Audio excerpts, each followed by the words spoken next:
एक व्यक्ति या एक पड़ोसी, आपका एक मित्र चोरी करके आया और आपके घर में छुप गया, और वो कहे कि साहब ये तो हमारा मित्र है, इसलिए इसकी सारी गुनाह माफ कर दीजिए, तो पुलिस वाले एफआईआर में आपका भी नाम लिख लेंगे। मैं समझता हूं कि जो सही चीज है उसके साथ हमें स्टैंड लेना चाहिए। मैं ये तो नहीं कह रहा कि आप ईरान के पक्ष में खड़े हो जाइए और उसके पक्ष में मत खड़े होइए। डिप्लोमेसी ये होती है कि सही को सही कहा जाए, गलत को गलत कहा जाए, दूरदृष्टिता के साथ। क्या हम इजराइल के साथ हैं? अगर सरकार को लगता है कि हम इजराइल के साथ हैं, मानक जी, तो सरकार को क्लियर करना चाहिए कि हम ईरान से जो तेल खरीद रहे थे सस्ता, वो गलत था। मतलब हम ईरान से अडानी को सस्ता तेल दिलवाएंगे और इजराइल को हम ड्रोन बिकवाएंगे अडानी के। अरे भाई डिप्लोमेसी कहां है? पूरा पड़ोस आपकी बारी, और यहां पर हम कहेंगे साहब बेस्ट फॉरेन मिनिस्टर है। अरे भाई इससे घटिया तो फॉरेन मिनिस्ट्री का कोई काम ही नहीं देखा जो पिछले कुछ दिनों में देख रहे हैं। ओके वाजपेयी जी, क्या हम इजराइल की तरफ झुक रहे हैं? क्या नेपाल तक स्टेटमेंट नहीं दे रहा? मुस्लिम देशों का साथ छोड़ रहे हैं क्या हम जानबूझ के? वाजपेयी जी देखिए, सोनिया गांधी जी का आर्टिकल तो बहाना है। ये तो बहुत पहले इन्होंने अनाउंस कर दिया था कि विदेश नीति पंक्चर हो चुकी है। तो कांग्रेस का ही बयान था ना जी। तो इसमें क्या नई बात क्या है? देखिए, एक बात तय है कि जो डिप्लोमेसी होती है वो वक्त के हिसाब से बदला करती है, और बदलना क्यों पड़ता है? क्योंकि सबसे पहला क्या होता है, देश का हित होता है। देश का हित कहां है वो देखना पड़ेगा। अब आज से 70 के दशक में अगर वापस जाओगे तो उस वक्त नॉन अलाइनमेंट मूवमेंट ठीक था, लेकिन आज की क्या स्थिति है? वर्ल्ड पावर डिवाइडेड है, ग्लोबल क्लैशेस चल रहे हैं, कितने देशों में आपसी युद्ध चल रहे हैं। आपने ठीक कहा कि जो हमारे साथ खड़ा होगा हम उसके साथ पहले खड़े होंगे, या जो हमारे अगेंस्ट है उसके साथ खड़े होंगे। हाँ, स्थिति यह होनी चाहिए, जो सच्चाई है कि न्यूट्रल रहना चाहिए, लेकिन अब न्यूट्रल रहने से काम नहीं चलने वाला है। ग्लोबली 4 मेन पावर हो गई हैं, अमेरिका है, रशिया है, चाइना, और हमारे साथ भी लोग जुड़े हुए हैं। तो उसके हिसाब से हमको देखना पड़ेगा। इसमें क्या बुराई है अगर हमने कह दिया कि अगर गोली चलेगी तो हम गोले से जवाब देंगे? ये हमारी नीति है। हमने कह दिया हम आतंकवाद टॉलरेट नहीं करेंगे, आतंकवाद की कोई घटना हिंदुस्तान की टेरिटरी में होगी तो उसको एक्ट ऑफ वार माना जाएगा। ये हमारी नीति है। वाजपेयी जी 1.5 साल से ऊपर हो गया, 55,000 से ज्यादा लोग मर गए। क्या गजा में इजराइल का ऑपरेशन खत्म नहीं हो जाना चाहिए? भाई वो क्या करेंगे क्या नहीं करेंगे, हमारा पकड़े नहीं जा रहे, नहीं हमारे पास तो पावर है क्या? नहीं, हमारे पास क्या है इस वक्त यूएन में? हमारे तो मेंबर भी नहीं है अभी, तो हम क्या कर सकते हैं? आवाज तो उठा सकते हैं। बता रहे हो कि आप इंडिपेंडेंट हो जाइए, इंडिपेंडेंट बयान दे दीजिए। क्यों दे दें हम इंडिपेंडेंट बयान? हम अपने देश का ही देखेंगे, किस पाले में खड़ा होना है, किस पाले में खड़ा नहीं होना। ठीक है, ओके। अभी ठीक है आपने, इजराइल ने सबसे पहले स्टेटमेंट दी, लेकिन हमने तो अभी कोई स्टेटमेंट नहीं दी। लेकिन हमने ये भी नहीं कहा कि ईरान के साथ जाती हो रही है। क्यों कहेंगे? हमारा अच्छा, वाजपेयी जी गजा पर तो बोल सकते हैं। गाजा पे क्या बोल रहे हैं? हमको आपस में कई कंट्रीज लड़ रहे हैं। गाजा में किसका, हमास वालों ने क्या किया था उनके ऊपर, इजराइल के ऊपर? वो तो दोनों को बैलेंसिंग एक्ट चाहिए ना हमको। लेकिन हमको किसकी दो चीजें हैं, एक तो ये है कि आप सही को सही कहें, गलत को गलत कहें। दूसरी ये है कि कौन आपकी मुसीबत में साथ खड़ा है। अगर कोई आदमी हमारी मुसीबत में साथ खड़ा है तो क्या हम उसको प्रोटेक्ट नहीं करेंगे? भाई ओपनली नहीं करेंगे तो इनडायरेक्टली तो करेंगे। भाई ये सबको पूरे विश्व को पता है कि अमेरिका अपनी दादागिरी कर रहा है, इसमें कहां हो रहा है? इसमें कोई डिप्लोमेसी की जरूरत नहीं है, वो दिख रहा है सारे। लेकिन हम क्या कर सकते हैं? ठीक है, ओके। मौलाना अंसार रजा और हर्षवर्धन त्रिपाठी, पहले ले मौलाना अंसार रजा। अंसार रजा, ये बताइए, आपको लगता है इसमें डोमेस्टिक पॉलिटिक्स, घरेलू राजनीति भी इन्वॉल्व है क्या इन फैसलों में? बीजेपी और कांग्रेस जो बोल रहे हैं, क्या उसके पीछे कुछ और भी है क्या? मानक जी, मैंने आपके 3 मेहमानों को सुना। सबसे पहले तो हम आज आपको मुबारकबाद दे रहे हैं कि आपने जो आज कपड़े पहन रखे हैं, इससे लग रहा है कि ईरान जीत गया, नंबर 1। नंबर 2, हमारे काले कपड़ों से ईरान कैसे जीत गया भाई? सवाल कर रहे हैं आप, क्या हो गया? मैंने भी काले हमने जब ऑपरेशन सिंदूर किया तो तुर्की ने पाकिस्तान का साथ दिया, तो हमने तुर्की का बाइकाट किया और बाइकाट करना चाहिए था।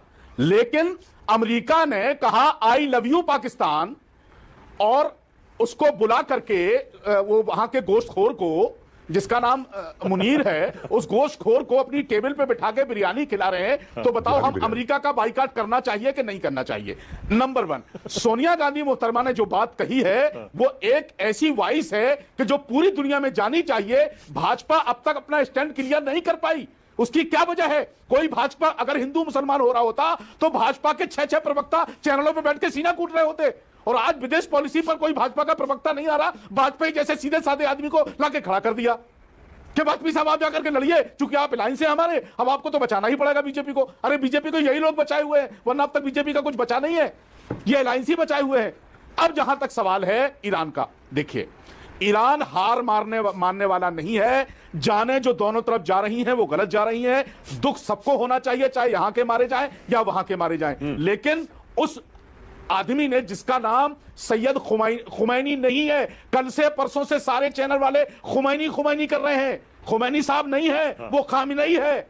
खुमैनी साहब इस वक्त नहीं है, खामिनेई है। और उन्होंने ये कहा है कि जो सर एक बार खुदा के सामने झुक गया वो किसी सुपर पावर के सामने नहीं झुकेगा। और दूसरी बात उन्होंने कहा, मैं 70-77 साल का हो गया हूं, मेरी उम्र ज्यादा नहीं बची है, लेकिन हम मर जाएंगे, मुल्क को बचा के मरेंगे। अगर इजराइल के किसी आदमी में ताकत है तो ये जुमला बोल के दिखाए, तो ये जुमला बोल के दिखाए। नहीं है, चूंकि उन्होंने एक सबक लिया हुआ है 1450 साल पहले से कि हम जुल्म के खिलाफ लड़ेंगे तो लड़ेंगे, चाहे कट जाए मर जाए। और वो तैयार है। उन्होंने कई लीडर अपने शहीद कर दिए, लेकिन जुल्म के खिलाफ आवाज बंद नहीं की उन्होंने। तो भारत सरकार को चाहिए कि बाहर निकल के समझौता कराने की कोशिश करे। मोदी जी के अंदर ताकत है, वो समझौता करा सकते हैं, वो बाहर आए और एक स्टेटमेंट जारी करें कि हम दोनों लोगों से गुजारिश करते हैं, जंग बंद कर दीजिए। अब आप भी एक सवाल का जवाब दीजिए। ईरान तो एक शिया देश है ना, वहां तो शिया मुसलमान रहते हैं, ठीक है, क्योंकि आप तो इन मामलों के जानकार भी हैं, इसलिए आपसे पूछ रहा हूं। दीपक वोरा जी बार बार पूछते हैं और बहुत सारे लोग पूछते हैं, मेरा भी सवाल है आपसे ये, क्यों एक शिया देश का नेता खामनेई ये हर दिन कहता है कि इजराइल को खत्म कर देंगे, सर्वनाश कर देंगे, उसको जीने का हक नहीं है, यहूदियों को जीने का हक नहीं है। इसीलिए तो इजराइल कह रहा है तुम बम बनाओगे सबसे पहले हमारे ऊपर मारोगे, क्योंकि तुम रोज ये बात कहते हो सुबह उठ के। देखिए ईरान को दिक्कत क्या है इजराइल से? देखिए, मुझे नहीं पता ईरान को इजराइल से दिक्कत क्या है, लेकिन हम इतना जानते हैं कि मौत और जिंदगी का मालिक अल्लाह है। न इजराइल वालों की जान वो ले सकते हैं और न वो उनको मार सकते हैं। जब जिसका वक्त आ जाएगा वो उसको जाना है। अब जहां तक सवाल उनके पर्सनल इंटरेस्ट क्या है वो अलग चीज है। जाने इधर भी जा रही हैं, जाने उधर भी जा रही हैं, नुकसान यहां भी हो रहा है, नुकसान वहां भी हो रहा है। दोनों तरफ से बंद होना चाहिए, दोनों तरफ से बंद होना चाहिए। ईरान क्यों इजराइल के खिलाफ बयान देता है इस तरह के, यहूदियों के खिलाफ, कि उसको जीने का अधिकार ही नहीं है, उसको तो होना ही नहीं चाहिए धरती। देखिए क्यों, जब आप चूटी काटेंगे तो तमाचा पड़ेगा। Still not answering your question. जब चूटी काटेंगे तो तमाचा पड़ेगा। इजराइल ने हमला किया तो वो डिफेंस में आ गए। इजराइल ने पहले कहां हमला किया? ये तो अब इस बार किया है, क्योंकि वो रोज बोलते हैं पहले इस बार किया है ना। और तो कब तक आदमी खामोश रहेगा भाई? कब तक खामोश रहेगा? नहीं, कभी ना कभी तो जवाब देगा। मौलाना अंसार रज़ा, मैं आपसे पूछता हूं, आप अपनी राय बताइए, क्या यहूदियों को धरती पर जीने का हक है या नहीं है? आप बताइए। सबको हक है, जो दुनिया में आया है सबको जीने का हक है। ठीक है, अब सबको जीने का हक। कल को रोज, अब मैं आप ही की बात कर रहा हूं, कल आपका कोई पड़ोसी है मान लीजिए, और वो रोज उठ के कहे सुबह कि नहीं मौलाना अंसार रज़ा को जीने का हक नहीं है, धरती पर इनको होना ही नहीं चाहिए, और वो बम बनाने लगे, आप क्या करेंगे? बनाए, जब जरूरत पड़ेगी इस्तेमाल कर ले। He's not serious. अच्छा ठीक है, ओके। हर्षवर्धन त्रिपाठी, अब हर्षवर्धन जी आप ही आइए, अब बताइए क्या हमारी पॉलिसी टिल्ट नहीं हो रही है हर्षवर्धन जी इजराइल के पक्ष में? जैसे वाजपेयी जी इशारा कर रहे हैं ना कि इनडायरेक्टली तो हमें उनकी हेल्प करनी पड़ेगी जो हमारे साथ है। नहीं, मुझे समझ नहीं आ रहा है मानिक जी की इस पर इतनी गंभीर बहस हो रही है, और हम सबकी आदरणीय सोनिया गांधी जी ने एक लेख लिखा है, मैंने भी पढ़ा उसे पूरा। उनके भी लेख में वही है, संतुलन बना के रखना है, दोनों देश अच्छे से रहे, दोनों जगह शांति हो। भारत सरकार की नीति में भी कोई फर्क नहीं, लेकिन आखिरी पैराग्राफ में जाते जाते उन्होंने भारत सरकार की विदेश नीति को खारिज कर दिया।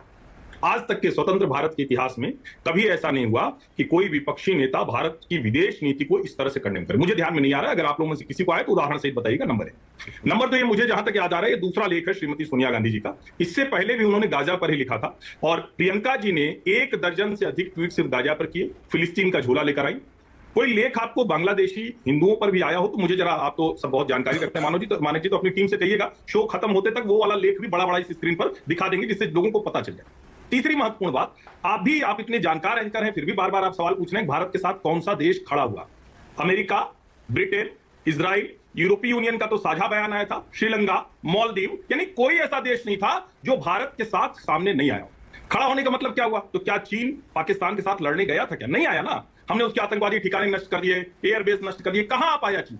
तो मुझे लगता है कि नैरेटिव का खेल होता है, यानी हम आप 4 लोग बैठकर जो बोलने लगे वही लोगों के दिमाग में बस जाता है। अब मैं लोगों से निवेदन करूंगा कि जरा खोज लें अच्छी तरह से, क्योंकि हर दूसरी टीवी डिबेट में एंकर भी बोल जाते हैं, प्रवक्ता भी बोल जाते हैं, भारत के साथ दुनिया के अधिकांश देश खड़े रहे। ये तीसरी बात। एक आप चौथी बात कर लीजिएगा, लेकिन आपने जो कहा ना कि नहीं सारे देश खड़े हुए, सर सबने पहलगाम हमले की निंदा की, लेकिन ऑपरेशन सिंदूर का नाम लेकर इंडिया पाकिस्तान की जंग जब चल रही थी तब किसी ने इंडिया का साथ नहीं दिया खुलकर। ये फैक्ट है सर, ये नहीं।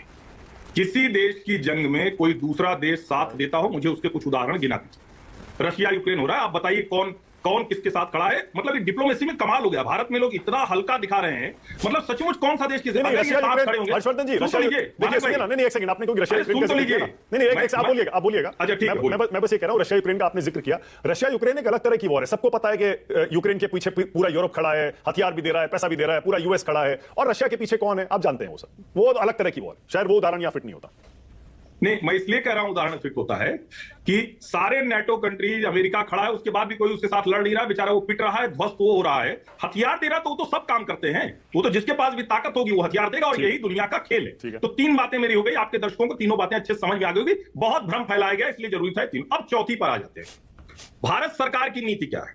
भारत सरकार ने, प्रधानमंत्री नरेंद्र मोदी ने जिस दिन हमास ने इजराइल के लोगों को बंधक बनाया, उसी दिन उस आतंकवाद की निंदा की। दुर्भाग्य से कांग्रेस पार्टी उतनी स्पष्टता के साथ भारत सरकार की विदेश नीति के साथ खड़ी नहीं। आज भी फिलिस्तीन भी हमारा दोस्त है, ईरान भी हमारा दोस्त है, लेकिन कांग्रेस क्या चाहती है।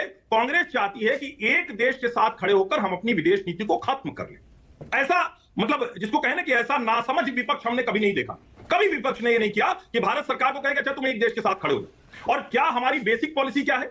हम आतंकवाद के खिलाफ हैं, टेररिज्म, वो टेररिज्म जो हमें भी परेशान कर रहा है। हर दूसरे चौथे पाकिस्तान के जरिए आतंकवादी आते हैं, तो हमें उस पर अपना स्टैंड क्लियर रखना है। और अगर हमारे ईरान से रिश्ते अच्छे नहीं होते, अभी ये 100-150 लोग 200 लोग जो चले आए और ऐसे क्या कहे बेशर्म किस्म के वो बच्चे थे कि आके और अच्छी बस और जाने क्या क्या जहाज मांग रहे थे, वो ईरान से लेकर आगे बड़े बेहिया बेशर्म बच्चे थे, पता नहीं कहां के थे।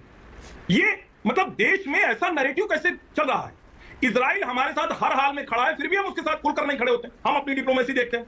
हमें भारत का पक्ष देखना, भारत का हित कहां है, भारत के हितों के लिहाज से हम बर्ताव करें। और सोनिया जी को ये लेख लिखने की आवश्यकता क्यों पड़ी, फिर वही बात आ जाती है। गाजा पर बोलेंगे, फिलिस्तीन पर बोलेंगे, दुनिया के किसी हिस्से। भारत के मुसलमानों को ऐसे क्यों कर रहे हो भाई। न वो फारस के हैं, न वो अरब के हैं, वो हिंदुस्तान के हैं, यहीं कन्वर्ट हुए, यहीं हिंदू से मुसलमान बने। थोड़ा तो कुछ बचा लीजिए। राजनीति में मुसलमानों को कहां लेकर चले जाइएगा। फिलिस्तीन का झोला अगले संसद सत्र में, पिछले संसद सत्र में था, इस बार ईरान का झोला लेकर जाइएगा। और जरा सोचिए, एक आखिरी लाइन बोल के खत्म करता हूं, माने दर्शकों को आज अच्छे से समझ में आ जाएगा, बहुत भ्रम फैलाया गया। महसा अमीनी के पक्ष में प्रियंका जी ने या सोनिया जी ने कोई लेख लिखा है क्या। महसा अमीनी आप में से किसी को याद है कि नहीं याद। अंसार रजा साहब को तो याद होगी, ये तो बहुत इस्लामिक मुद्दों पर देखते रहते हैं। एक लड़की जिसकी स्वतंत्रता ईरान को पसंद नहीं आई, हजारों लाखों लोग घुट घुट कर जी रहे हैं ईरान में, उनके पक्ष में किसने बोला आज तक। और मैं फिर कह रहा हूं, हम तो डिप्लोमेसी में अफगानिस्तान से भी बात करेंगे, तालिबान जैसा शासन, यही डिप्लोमेसी होती मानक जी।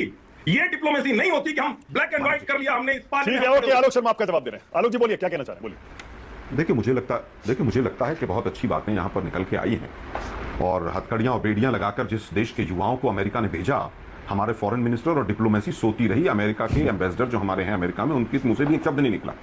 अभी किसी ने कहा यूएसए तो दादागिरी कर रहा है, हम क्या करें। अरे भाई, यूएसए दादागिरी कर रहा है तभी तो कुछ हमें करना चाहिए। यूएसए अगर कहीं पर गलत लगता है तभी तो बोलना चाहिए। अगर यूएसए अमेरिका जो है पाकिस्तान के साथ खुलकर खड़ा हो रहा है तभी तो हमें बोलना चाहिए। और वाजपेयी साहब कह रहे हैं हम क्या करेंगे। अरे भाई, हमें तभी तो करना है। एंटायर पॉलिटिकल साइंस वाले प्रधानमंत्री को बताओ डिप्लोमेसी क्या होती है भाई। आप अलायंस पार्टनर हो, आप बताओ उनको कि हलाला मीट खिलाया था मुनीर को या झटका मीट खिलाया था। आप बताओ, आप हिंदू मुसलमान करो इसमें। बांग्लादेश, अरे भाई बांग्लादेश का अपना इंटरनल मैटर था। आज इजराइल और फिलिस्तीन दो देशों का मैटर है। और यहां पर जिस समय पर 71 में बांग्लादेश बना, तब तो यहां तक हमारे पास एग्रीमेंट में लिखा हुआ कि अगर हिंदुओं के ऊपर कोई अत्याचार होता है तो हम अपनी सेना भेज सकते हैं। लेकिन कमजोर प्रधानमंत्री के मुंह से एक शब्द नहीं निकलेगा। तो वो भी काम विपक्षी कर दे, विपक्षी सेना भेज दे, हिंदू मुसलमान कर दो, शिया सुन्नी कर दो। अरे भाई, ढुलमुल नीति है, तभी तो आज बीजेपी का प्रवक्ता नहीं है। पहले प्रधानमंत्री जिन्होंने चीन को क्लीन चिट दिया। ऑपरेशन सिंदूर को लिखकर किसी एक देश ने नहीं कहा कि ऑपरेशन सिंदूर अच्छा है। सबने कहा टेररिज्म नहीं होना चाहिए। अरे अपने जो टेररिस्ट थे उनको पकड़ नहीं पा रहे हैं हम विश्वगुरु बनने चल रहे हैं। हमें अपने अंदर झांकना चाहिए। पुलवामा में 6 साल हो गए, जांच रिपोर्ट का पता नहीं है। वाजपेयी जी बोलिए। वाजपेयी जी आपको चुनौती दे रहे हैं। अगर हम लड़ रहे हैं, एक मिनट, अंतिम बात कहना चाहूंगा। अंतिम बात कहना चाहूंगा। नहीं, मैं वाजपेयी जी से मुझे कोई वो नहीं है। इनका तो चुनाव है भाई, इनको चुनाव लड़ना है। मोदी जी भी वोट मांग रहे हैं, ये भी वोट मांगेंगे। इनको किसी का हलाल खिलाया जाए, झटका खिलाया जाए, इनको क्या फर्क पड़ता है। लेकिन आज हमारी विदेश नीति पूरी तरह से, अरे सुनिए ना भाई वाजपेयी जी, एक मिनट रुकिए यार। आज विदेश नीति का भट्टा बैठा दिया। आज हालत यह है कि चीन हमारी भूमि पर कब्जा करके बैठा है। अरे भाई, आपने कहा टर्की से हमारे संबंध खत्म, एम्बेसी बंद कर दी क्या। चीन और अमेरिका से भी संबंध खत्म कर दो। चीन ने तो अपने हवाई जहाज भेज दिए। वो J-17 जिसने सुना है कि राफेल को मार के गिराया, वो किसका था भाई, किसने दिया उसको। J-35 की ट्रेनिंग पाकिस्तान के पायलट्स को कौन दे रहा है। आप लोग पूरे देश को अंधेरे में रखे हुए हैं। ओके, वाजपेयी जी सच्चाई बोलिए। पर आइए। देखिए वाजपेयी, जो सही है उसको सही वाजपेयी कहिए, जी, जो गलत है उसको गलत वाजपेयी कहिए। बोलिए। बिहार के चुनाव तो यूं ही आते जाते रहेंगे। अरे सुन तो लो मानक जी, आलोक शर्मा जी की आदत हो गई है कि सबको बैन करते रहो, सबको टॉन्ट करते रहो। अरे एक बात बताइए मुझे, अरे मैंने तो किसी का नाम ही नहीं लिया मानक जी, मैंने किसी का नाम लिया क्या कोई मानक जी? ब्रीफिंग है आपके पास? एम्बेसडर से आपको कांटेक्ट करते हैं क्या? अब फॉरेन पॉलिसी भी जो है पासवान जी फॉरेन पॉलिसी चलाएंगे तो क्या ही कहेंगे। फॉरेन सेक्रेटरी राजा भाई, क्या अरे क्या बातें करे जा रहे हो? अरे मुझे केवल ये बता दीजिए, सांसदों को क्या दिया था आप लोगों ने? सुनो सही ना, आलोक जी, सांसद गए थे विदेशों में, क्या दिया था प्लीज उनको? सुनिए, एक सेकंड। प्लीज 4 कागज तक नहीं दिया आपने रिसर्च अरे करके। छोड़िए परेशान, छोड़िए, इनसे क्या बात करेंगे तो लड़ने लग जाते अगर दिए थे तो बताइए। इनको तमीज ही नहीं है कैसे बात करनी है।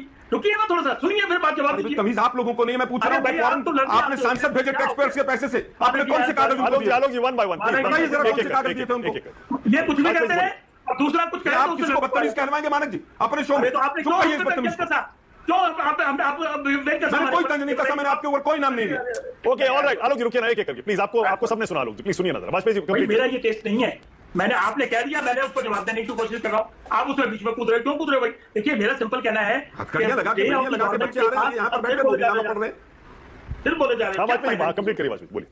देखिए हम ये कह रहे हैं कि गवर्नमेंट ऑफ डे के पास बेस्ट इंफॉर्मेशन होती है, हर कंट्री से उनके पास ब्रीफिंग होती है, पूरा पैराफर्नेलिया होता है, and the government is the best person to decide the foreign policy.